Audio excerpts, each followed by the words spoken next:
They tricked me, bro. I thought it was just sweet, and now my blood pressure is going up.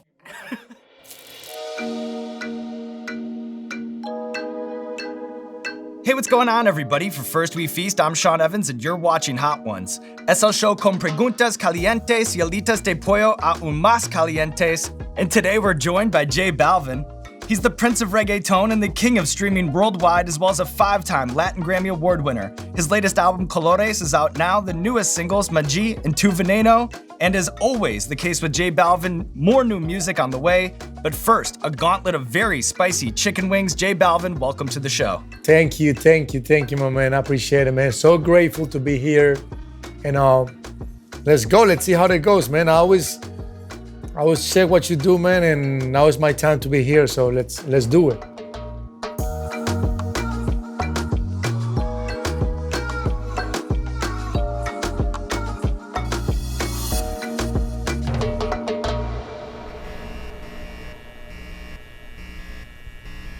Okay, let's go.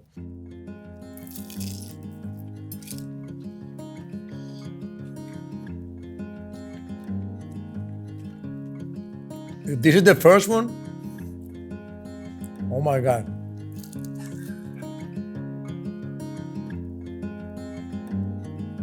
But I love chicken wings, man. So you've been so successful in collaborating with major American artists on Spanish language songs. One that stands out to me in particular is Pharrell's hook on your song Safari. Mm-hmm. As someone who seems really committed to redefining what it means to be mainstream, do you take a certain sense of pride in seeing so much reverse crossover in pop music these days? We are in a great moment. You know, there's a lot of artists that paved the way for us before. You know, Daddy Yankee, Wisin y Yandel, Tego Calderón, Don Omar. You know, it's a lot of legends in the reggaeton that open the doors for what we're doing now. My vision always been, you know, crossover in Spanish. People are vibing with what we say, even they don't know what we're saying. It's basically what happened with me with hip hop. You know, I was born in Colombia, and when I used to just mumble whatever you guys were saying. I didn't even know English, you know. I still don't know English, but I'm just trying, you know, to get some vibes. But man, like definitely, it's beautiful to see how global and how big and how huge the music in Spanish it's being around the world right now. Garlic and pepperoncini, okay? Okay, so we're going to another level now, right? Taking it to another level.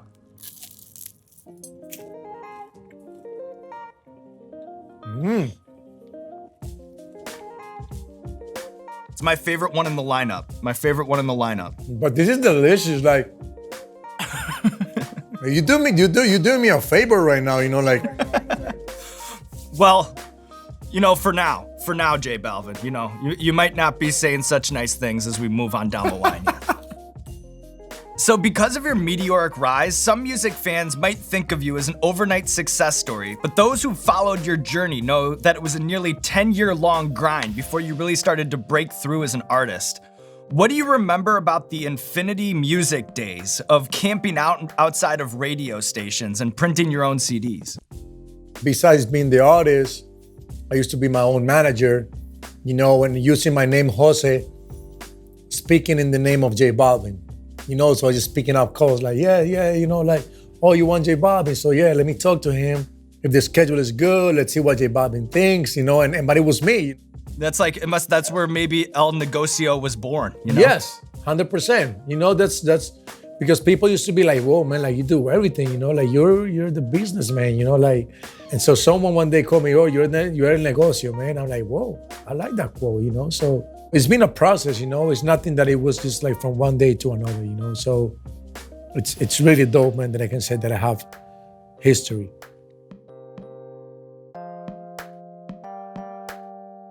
Speaking of Scotch Bonnet, you know that was supposed to be my artist name?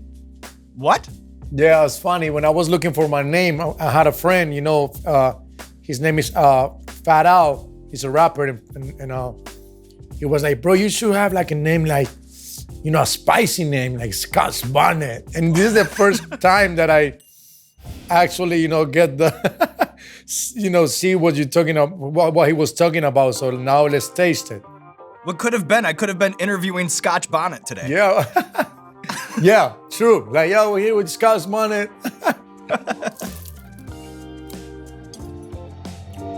Oh, now we're on another level. Kicking a little bit. So Architectural Digest once described a room in your Medellin home as being the world's dopest shoe museum, a sneaker closet meticulously organized to display, whoa, look, we have a dog. That's my dog Enzo. He's always around. I feel lucky I got a chance to meet him today. He loves wings. I swear he loves wings. Are you still looking for those Wu-Tang dunks, or have you been able to track those down? I'm still looking. I was actually making a phone call yesterday to get them. They found a size 7. So, nope. Still on the hunt. Yeah, we would find them on the right price, I guess.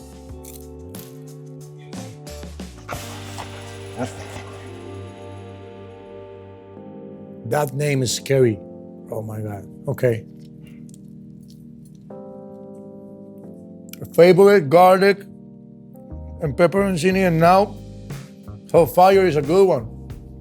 So the streaming revolution and apps like TikTok have paved a way for artists to create hits on a global scale unlike ever before. And in 2018, you actually overthrew Drake as the most streamed artist in the entire world. Have you given any thought to how or why reggaeton and Latin music has seemed to outpace the rest of the music industry? It's happy, it makes you feel, it's a feeling good music, like it's all about emotions and experience. People feel that, with the beat and the melodies we throw, So it's really dope, that you can make people like, oh, besides the vibe with the flows and the vibe, I want to really know what is he saying. So we're adding some like education, new vibes to the world.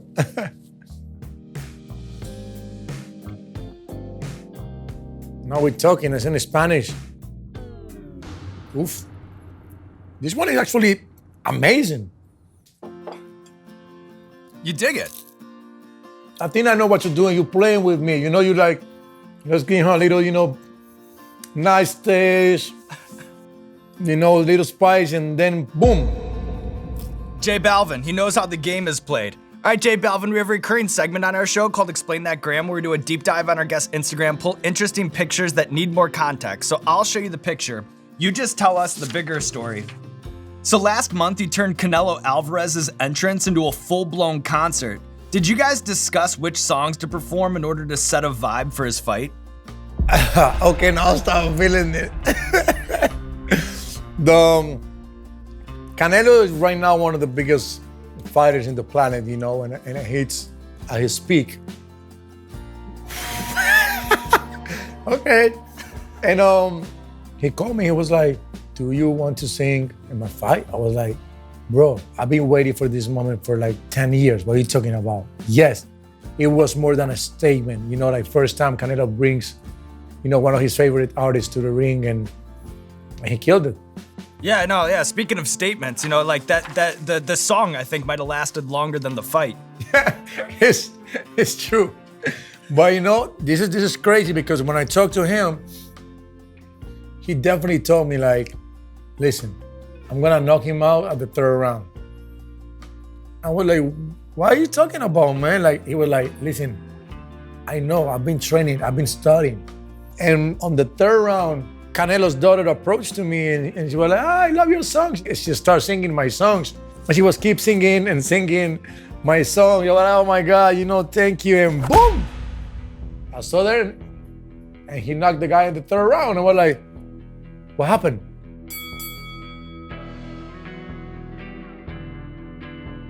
Okay. Oh man, it's getting spicy now. They tricked me, bro. I thought it was just sweet, and now my blood pressure is going up. I knew it. So a star of your caliber could easily stick to legacy media, Vogue covers and GQ spreads, but you really get into the weeds of a lot of your press appearances, talking sneakers on Full Size Run. I've seen you on an Economist podcast. Of course, today you're eating scorching hot chicken wings with me on YouTube. It's different from some of the pop stars that you're compared to, like Drake or Kanye. Where does that impulse come from? Wait, you're gonna ask me a question again because my head is on fire right now. I don't like to feel like a superstar. I still think that I'm not a superstar. I'm just a big dreamer because I know how it feels. I've been a fan of a lot of artists that I see them and they act a certain way, and when I meet them, it's a totally different person. And that take them here to here. Being real is the best thing that could ever happen to me because I don't have to act. Man, I just want to be, me, being real. You can ask your boys after this if I was a piece of shit or not. He'll be like, bro, he say, yo, what's up? Or he was like, I don't know. I just want to be me, and I'm blessed. I feel blessed that I was raised in a real good way. What's the story about this one? Torch beer sauce, honey badger, honey mustard. So, don't let the honey fool you, as I just learned the hard way. Okay. It's like a mustard from hell. It's like a sweet mustard from hell. Okay. Be careful out there.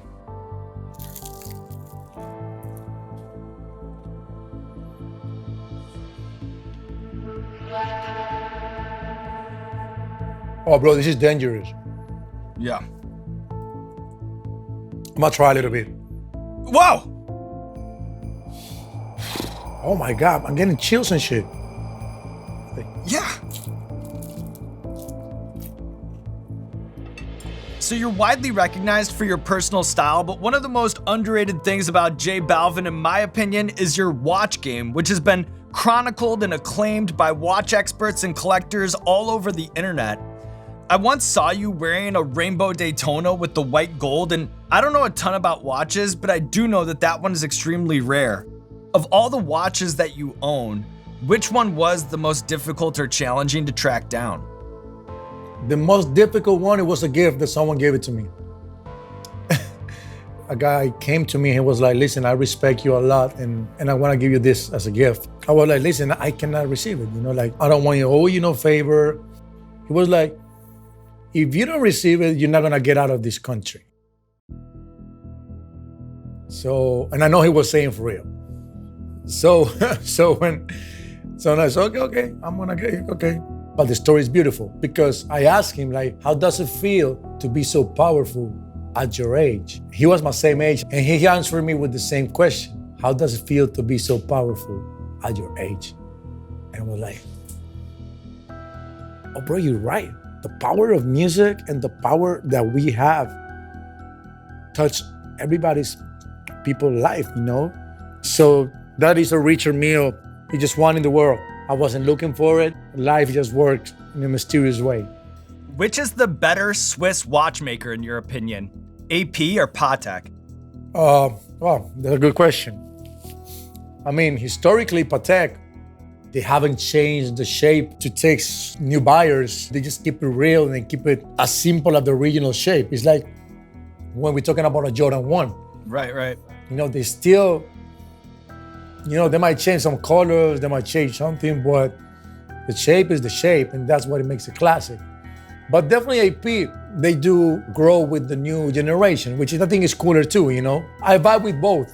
But, when you know about watches, you don't bust them down. Yeah, I'm curious what you think about that as a watch purist and someone who's really into watches. Because I think, a lot of people think like if you ice it down or whatever, if you're adding diamonds to it. That's to me, like, right.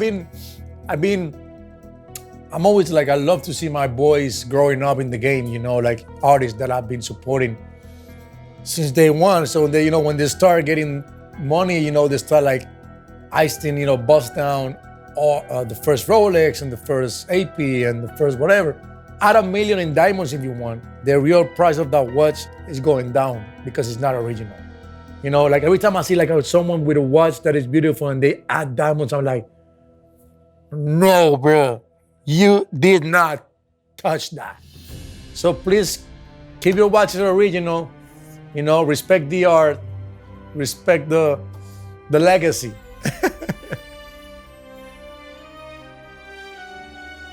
Oh my God, bro. That bomb beyond insanity.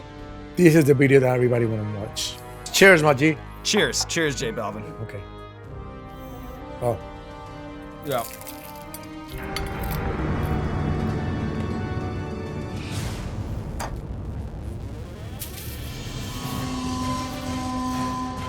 Yep.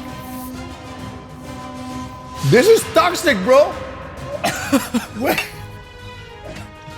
I know. But still eating it. Still going in. My blood pressure, bro. It's crazy. It's crazy. Whoa! But can't stop eating it. Can't stop eating it. My G. So between New York, Miami, and LA, is there one of those cities that does Colombian food better than the others? I can talk, bro. I know.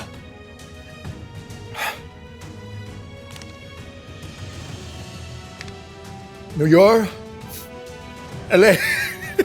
I wanna cry, Rondo. Careful around your eyes. Careful around your eyes. Just don't touch your eyes. I know. I know. Meditation. Meditating. Let the yoga exist Bro, in my sinuses. New York might have the best Colombian food besides Colombia. When everything happened in Colombia and everything was bad with the past that everybody knows, a lot of Colombians escaped from Colombia to New York. So when you walk in Queens, you find places that taste even better and more Colombian than being in Colombian. My foreign language skills are pitiful, but I want to at least try to be able to talk about spicy food all over the world. Is there a Colombian slang, a phrase, a saying about eating super spicy food that you can teach me? Picante hasta la chimba. Picante hasta la chima. What does that mean? It's like, this spicy as fuck. Picante hasta la chimba. Yeah. All right, well, love that. speaking of picante hasta la chimba, are you ready to move on to the next sauce? This is the eye of the scorpion.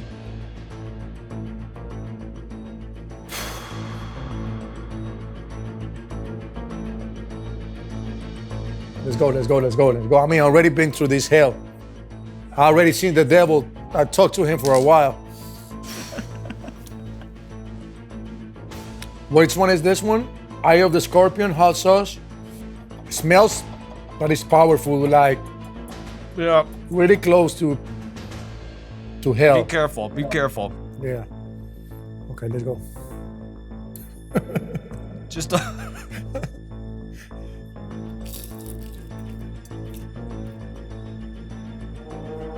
Oh, this might go to your throat, bro. Oof.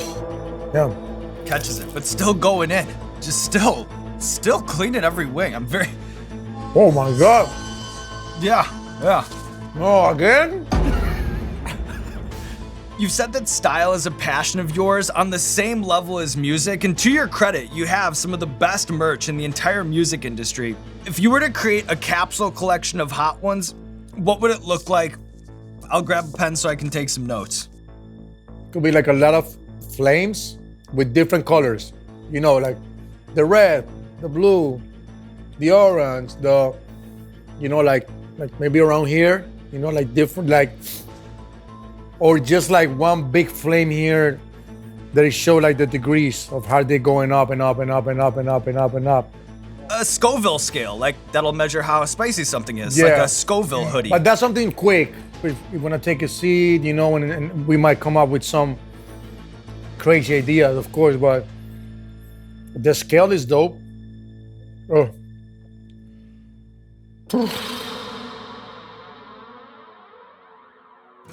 Apollo, the last dab. Whoa. Is this the spiciest meal you've ever eaten? 100%. Yeah. Yeah. 100%. 100%. But this right here, you can kill a people with this. Yeah, I know. It's only a matter of time.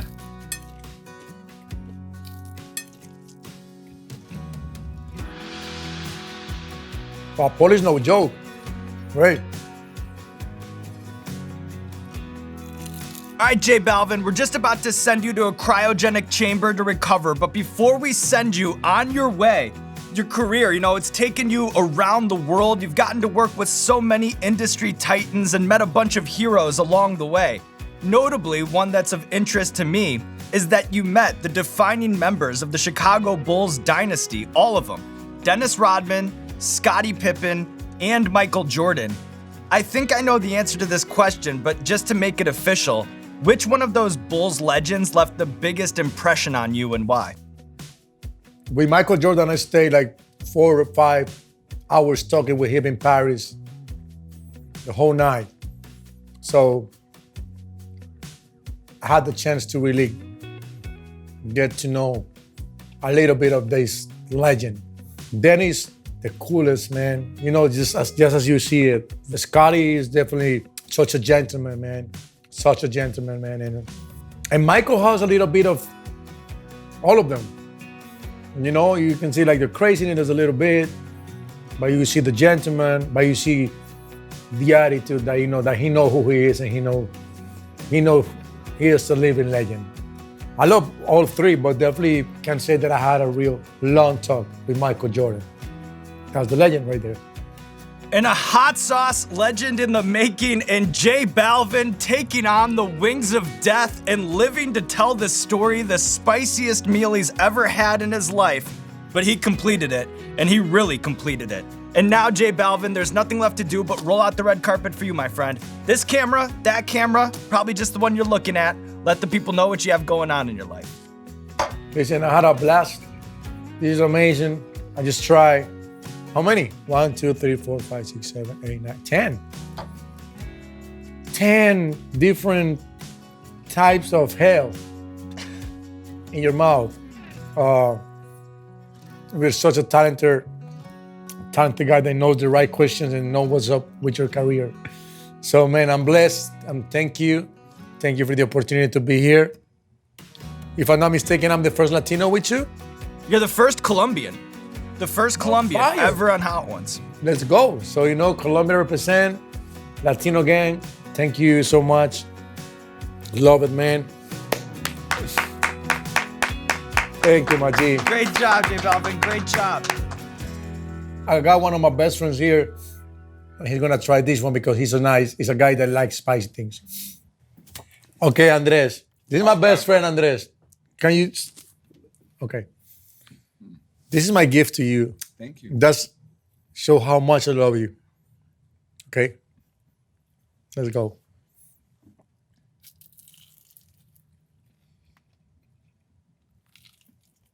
Wait. Wait, un poquito por acá. Por aquí.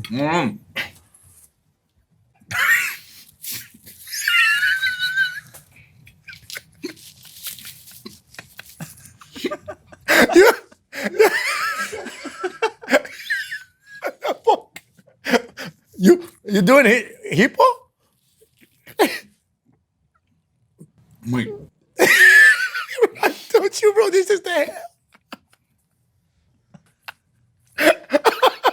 I'm doing. I knew it. Papa, breathe. Breathe.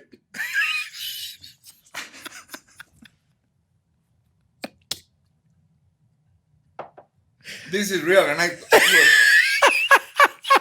pussy. Oh my God! I told you, G. This. Jay, you gotta do something nice for Andres this afternoon. You gotta do something nice for your boy. Bro, the bomb. My G! Hey, what's going on, Hot Ones fans? This is Sean Evans checking in to say thank you so much for watching today's episode. And if you're thinking, hey, Sean, that's a cool beanie. I'd like to pick one up for myself. Well, guess what? You are in luck. Shop.firstwefeast.com has got you covered when it comes to beanies, when it comes to sauces, when it comes to hoodies, and a whole bunch of other stuff like this. Probably my favorite thing that we've ever made. LA Kings Hot Ones hockey jersey. That's right, we even have that at shop.firstwefeast.com, assuming it hasn't sold out by the time this end card goes up. Shop.firstwefeast.com, shop.firstwefeast.com, shop.firstwefeast.com for all your sauces, hoodies, and beanies, and other stuff too. Wrister, Hot Ones, now just a little bit colder.